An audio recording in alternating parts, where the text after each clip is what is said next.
Om Swastiastu, Om Awibilang Astu Nama Sidang, Om Sidrastu Tat Astu Swaha. Yang saya hormati Dewa Juri Made Aryani dengan Kak Angga Wicacina dan teman-teman yang berbahagia. Rasa anggi bahagia serta puji syukur saya panjatkan kehadiran Ida Sang Yang Widi Wasa karena atas asal kertawaran nugraha beliau, saya Putu Sandira pada kesempatan kali ini dapat membawakan Dharma Wacana dengan judul Etika dalam Bisma Parwa.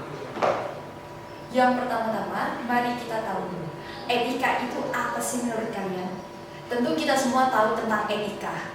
Etika secara umum adalah suatu aturan, suatu norma, dan juga suatu tradisi yang digunakan sebagai pedoman dan penilaian akan tingkah laku kita di masyarakat. Etika dibentuk melalui filsafat dengan moral sebagai unsur utama pembentuknya. Dalam ajaran agama kita, agama Hindu, etika disebut sebagai susila, yang dimana susila termasuk dalam 3 kerangka dasar umat Hindu. Susila berasal dari 2 suku kata, yaitu su yang berarti baik dan sila yang artinya tingkah laku. Jadi susila adalah tingkah laku manusia yang baik. Etika dalam pandangan agama Hindu adalah suatu nilai, suatu ilmu yang mempelajari tata nilai, yang mempelajari baik buruknya perbuatan manusia, tentang apa yang baik yang harus dilakukan atau apa yang harus dihindari untuk mencapai kehidupan yang rukun dan damai. Pandangan etika menurut beberapa orang memang berbeda, namun dalam satu pengertian, etika adalah suatu perbuatan manusia yang dilakukan berdasarkan jalan dharma untuk mendekatkan diri kepada Tuhan agar ia dapat mengatasi masalah dalam hidup. Ada beberapa macam cara untuk mempelajari tentang etika atau susila. Salah satunya adalah dengan mempelajari kitab suci kuno, yang dimana dengan mempelajari kitab suci kuno ini kita bisa mendekatkan diri dengan pemikiran orang-orang terdahulu yang bisa dijadikan referensi dalam kehidupan kita.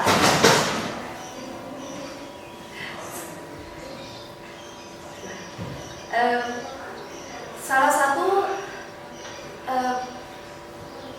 karya sastra kuno ini adalah kitab Bisma Parwa, yang dimana ini adalah karya sastra Hindu yang memiliki nilai moral tertinggi. Terdapat 2 ajaran etika di dalamnya, salah satunya tentang etos kerja. Kalian pasti belum tahu tentang etos kerja, bukan?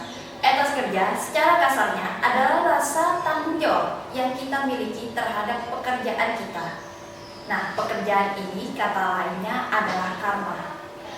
Dalam beberapa bagian cerita dalam kitab Bisma Parwa terdapat konsep ajaran etos kerja. Salah satunya adalah dalam dialog Sri Krishna kepada Arjuna saat Arjuna ragu memulai peperangan. Sri Krishna berkata, "Bahkan jika kamu tidak memahaminya, aku akan mendorongmu maju ke medan perang, karena kamu adalah pejuang. Kamu harus berjuang. Melawan peperangan ini, melindungi kebenaran adalah tugas tertinggi yang dimiliki oleh seorang pejuang. Dan ini terjadi pada Anda. Pintu surga akan terbuka untuk Anda. Namun jika Anda menghindarinya, kamu melanggar salah satu tugas yang tertinggi yang dimiliki oleh seorang pejuang. Kamu melalaikan tugasmu dan itu bisa menjadi dosa." Perkataan Krishna di sini mengajarkan kita bahwa pekerjaan harus didasarkan dengan dharma.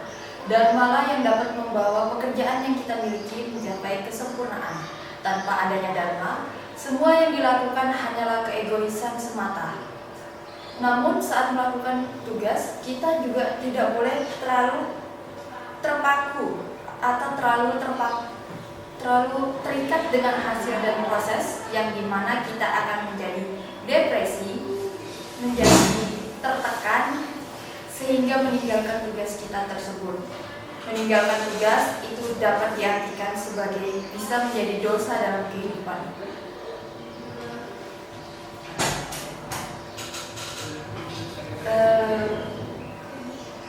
Tapi mengapa kita tidak boleh mengikat diri kepada hasil dan proses? Mengapa pula kita tidak boleh terlalu egois? Ini ada penjelasannya. Dijelaskan dalam pembicaraan Sri Krishna. Beliau berkata bahwa aku akan menceritakan lebih lanjut tentang yoga. Seseorang harus melepaskan dirinya dari keterikatan hasil. Hanya dengan begitu ia mencapai kebahagiaan dan dapat menjalankan pekerjaannya tanpa mengharapkan hasil. Semua pengetahuan tentang Tuhan akan meleburkan segalanya menjadi abu dan manusia akan terbebas dari keterikatan.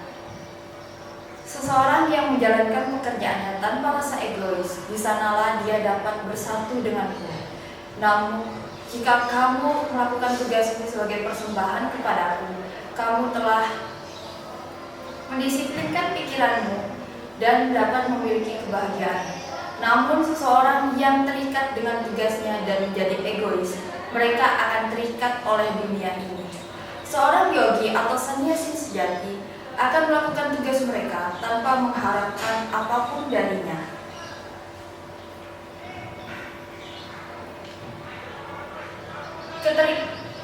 Anda harus melepaskan diri dari berbagai keinginan apapun, karena ini adalah satu-satunya cara dalam yoga ketika ketenangan dalam pikiran.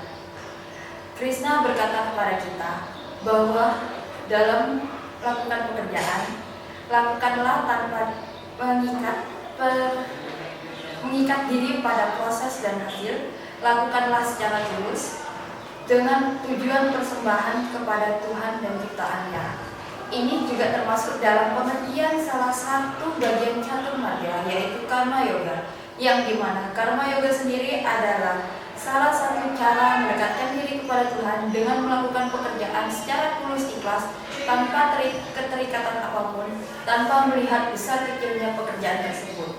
Namun membebaskan diri dari keterikatan begitulah sulit, karena keterikatan terbentuk dari hubungan antara fisik dan mental yang berakar pada indria. Keterikatan terbentuk saat keinginan yang kuat ada yang menggetarkan hati dan menjauhkan seseorang dari kebahagiaan dan ketenangan. Keinginan ini mendorong kita untuk mencari dan mengumpulkan harta yang ada di dunia ini, yang dimana harta di dunia ini tidaklah abadi dan kita akan meninggalkannya saat kita mati nanti. Hal ini kita harus mengendalikan indria kita agar tidak ditaklukkan oleh dunia. Hal ini tertuang dalam Bhagavad Gita Adhyaya 5 Sloka 12. Yukta karma palam yakwa santim apnoti maistikim ayukta karma karena palem sato nibadate. Artinya, seorang yogi yang taat melakukan karmanya, dengan ia akan mencapai kebahagiaan yang abadi dengan membebaskan dirinya dari keterikatan pahala. Namun mereka yang melalaikan pekerjaannya dan melakukannya hanya karena keinginan semata, mereka akan terikat oleh pahala karma mereka. Konsep etos kerja dalam Bhisma Parva yang merupakan ibu dari Bhagavad Gita ini sebenarnya adalah bijak dalam diri. Melakukan pekerjaan berdasarkan dharma, melepaskan ikatan diri antara hasil dan proses, dan melakukan pekerjaan tersebut sebagai persembahan kepada Tuhan.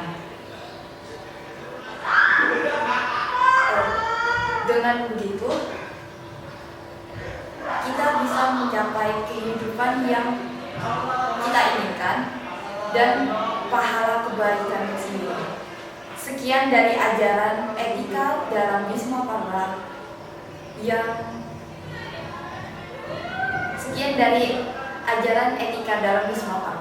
Semoga ajaran ini dapat diintegrasikan dalam kehidupan kita dan membantu kita dalam menghadapi kehidupan sehingga kita mencapai keberhasilan dan kesuksesan.